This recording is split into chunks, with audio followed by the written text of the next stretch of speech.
Vamos dar continuidade à aula 26, a última parte da aula 26, em que nós estamos falando sobre a estruturação do texto escrito.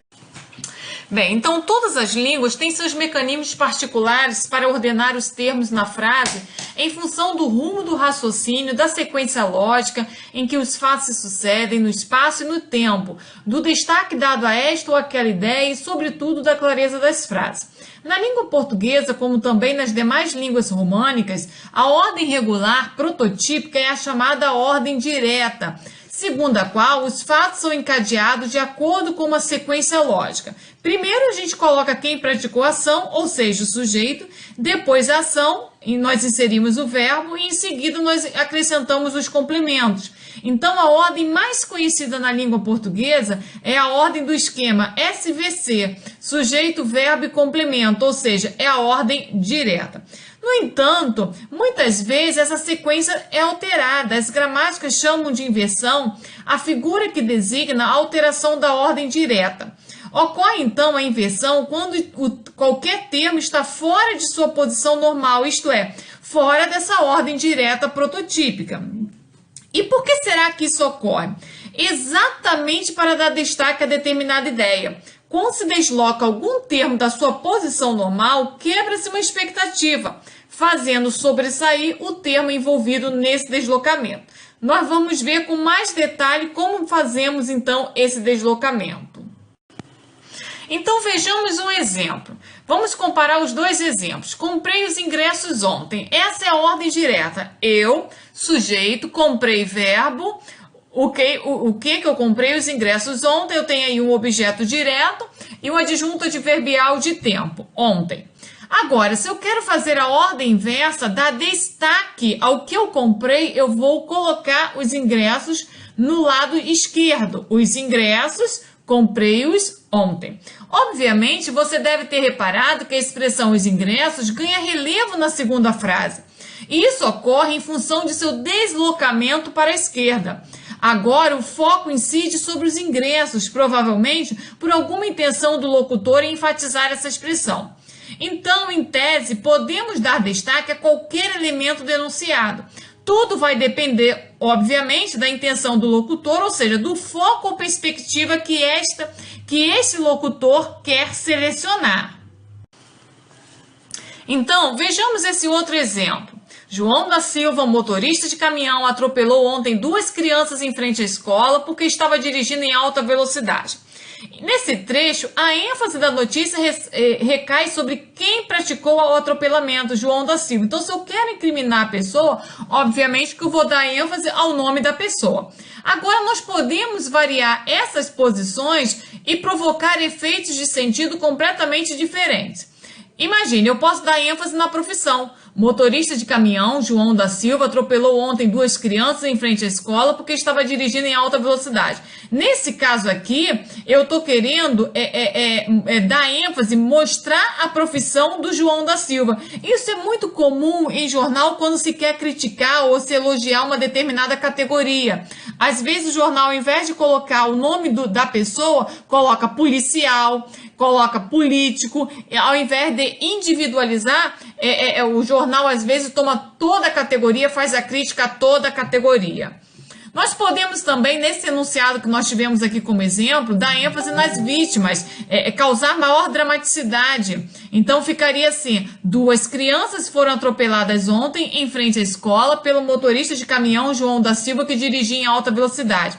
Se eu quero dar ênfase no porquê, por exemplo, se eu quero mostrar dos perigos de dirigir em alta velocidade, se é uma campanha de conscientização, eu vou dar ênfase no porquê. Por dirigir em alta velocidade, o motorista de caminhão, João da Silva, atropelou ontem duas crianças em frente à escola. Eu posso dar ênfase no quando. Aí eu vou começar por ontem, João da Silva, motorista de caminhão, e continuo. Se eu quero dar ênfase em onde aconteceu a situação, na frente da escola, João da Silva, motorista de caminhão, atropelou ontem duas crianças e assim por diante. Então, como você pode observar, é o locutor, é quem escreve ou quem fala, quem vai decidir qual ideia quer pôr em relevo. Nós, então, chegamos à atividade das páginas 215 e 216. Observe as seguintes manchetes de jornais e identifique qual elemento de cada enunciado está sendo destacado.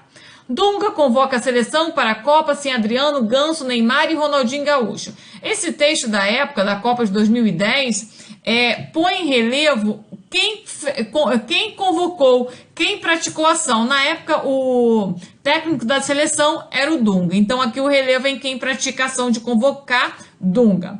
Letra B. Niterói terá a primeira unidade política pacificadora fora da cidade do Rio.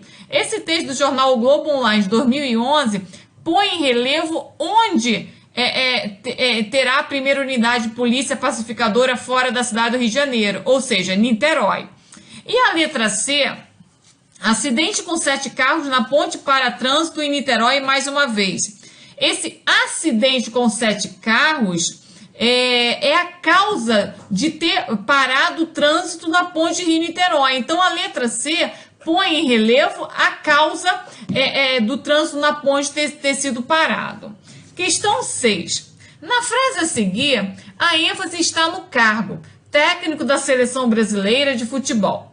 Agora, varie as posições dos elementos e observe os efeitos de sentido decorrentes da mudança de foco. Treinador da seleção brasileira, Dunga, anunciou nesta terça-feira, na sede da CBF, os jogadores que irão disputar a Copa do Mundo na África do Sul. Se eu quero fazer a ênfase no quando, então eu vou ter que começar nesta terça-feira. Então, nesta terça-feira, treinador da seleção brasileira, Dunga, anunciou na sede da CBF e continua o texto. Na letra B, vocês vão colocar ênfase em quem praticou a ação de anunciar. Então, foi o Dunga. Então, eu vou começar por Dunga. Dunga, treinador da seleção brasileira, anunciou nesta terça-feira, na sede da CBF, os jogadores que irão... Aí, continua o texto.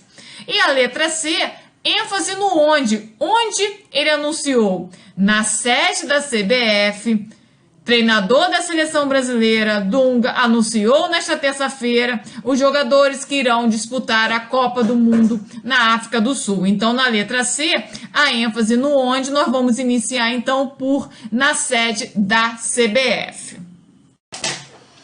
Um fato curioso que você deve ter notado é que a posição de destaque sempre se dá pelo deslocamento dos termos para a esquerda. No português do Brasil, bem como em outras línguas, é muito comum esse deslocamento à esquerda. São as construções de tópico muito usadas na língua oral. Destaque-se o que quer enfatizar para a posição de tópico. Então, veja um exemplo. O carro já levei para o concerto. Essa é uma frase típica da oralidade.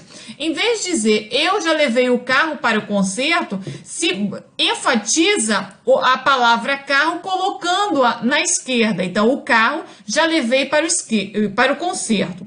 Agora, se formos colocar essa mesma frase na escrita, nós utilizamos também o objeto direto pleonástico. Diríamos assim: o carro já o levei para o concerto. Então, na língua escrita, mantém-se essa topicalização, mas com uma construção mais formal, em que se retoma o objeto deslocado através do objeto direto pleonástico. Então, ao invés de dizer o carro já levei para o concerto, nós diríamos o carro já o levei para o concerto. Esse o é um pronome oblíquo que retoma, então, o objeto direto, o carro, que foi topicalizado. Vejamos outros exemplos da oralidade. O relógio, o ponteiro quebrou. A frase direta seria: o ponteiro quebrou o relógio. O Brasil, ele saiu da crise. Na construção direta seria: o Brasil saiu da crise. O rato, o gato comeu. Na ordem direta seria: o gato comeu o rato. Esse tipo de construção também é utilizada em textos publicitários. Vejam essa propaganda: crack, é possível vencer. Então, na ordem direta seria: é possível vencer o crack. Chegamos então à atividade final da aula 26. Observe o texto a seguir e identifique qual elemento está sendo destacado. Uma falha em um circuito elétrico deixa moradores e comerciantes de grande parte da região central de São Paulo sem luz desde a manhã desta terça-feira. Neste enunciado, a ênfase está na causa. O que deixou os moradores e comerciantes sem luz? uma falha em um circuito elétrico. Então, aqui a ênfase está sendo dada à causa do problema. Número 2. A topicalização é um recurso presente nos mais diversos gêneros textuais. Ela revela, entre outros aspectos, marcas enunciativas do sujeito produtor relacionadas ao direcionamento que este pretende dar à leitura ou à interpretação da fala. No domínio jornalístico, o veículo de comunicação informa a partir de um determinado ponto de vista. Identifique em cada enunciado a seguir qual elemento está sendo enfatizado, mostrando a possível ideologia que o veículo de comunicação quer passar. Então, na letra A, nós temos grávida, Cláudia Schiffer posa para a capa de revista. Aqui, a ênfase está sendo dada no estado da atriz, né? Ela, mesmo estando grávida, ela posa na capa de uma revista. Na letra B, grávida e nua, a top model Cláudia Schiffer estrela a capa da edição de junho da revista Vogue alemã. O bebê da Bela deve nascer ainda neste mês de maio. Nessa segunda capa, nessa segunda manchete, aliás, dois termos são topicalizados, grávida e nua. Em nossa sociedade é perfeitamente aceitável que uma mulher tire fotos estando grávida para guardar de recordação, porém exibir fotos numa revista estando grávida e nua pode surpreender algumas pessoas. A intenção da revista não é chocar, obviamente, mas mostrar até que ponto a feminilidade pode ser bonita e que é possível ter uma imagem positiva do corpo em todas as circunstâncias. Para algumas pessoas vão ter essa interpretação, outras vão achar um absurdo a atriz estando grávida, posando nua numa capa de revista. Letra C. Dividido, Flamengo inicia no Maracanã, luta por uma vaga na semifinal. Nesta letra, na manchete C, o termo topicalizado é a situação em que se encontra o time do Flamengo, dividido. Agora, vejam só como é uma forma de beneficiar o time, porque se as pessoas falarem assim, o Flamengo perdeu, aí ele poderia dizer, mas ele perdeu porque ele estava dividido. Agora, se o Flamengo ganha, aí poderia se dizer, bem, ele ganhou mesmo estando dividido. Então, colocando ênfase, né, na situação, na forma como o time se encontra, é uma forma uma forma de beneficiar o time, porque se ele perder, ele perdeu porque ele estava dividido. E se ele ganhou, nossa, ele ganhou mesmo estando dividido. É um ponto mais ainda positivo. Na terceira questão, o texto a seguir é título de uma publicidade do Ceará. Nada como um dia depois do outro, como a noite no meio. É possível entender o texto publicitário descontextualizado? Por quê? Difícil, né? Porque sem saber do que se trata, fica complicado analisar essa frase deslocada de todo o texto publicitário. Qual a intenção em se dizer numa publicidade, nada como um dia depois do outro, como a noite no mês, sem ter o texto publicitário, sem saber que se trata de uma publicidade, para poder fazer essa análise, não é mesmo? Agora veja a diferença quando a gente vê essa frase dentro do texto publicitário. Nada como um dia depois do outro, como a noite no meio, né? Aqui, associando-se o texto verbal ao visual, é possível concluir que a palavra dia relaciona-se à imagem do mar, da praia, num dia de sol. E a palavra noite relaciona-se à imagem de um casal dançando. Assim, a publicidade sugere que Fortaleza é uma cidade maravilhosa e que tem atrações de dia e de noite.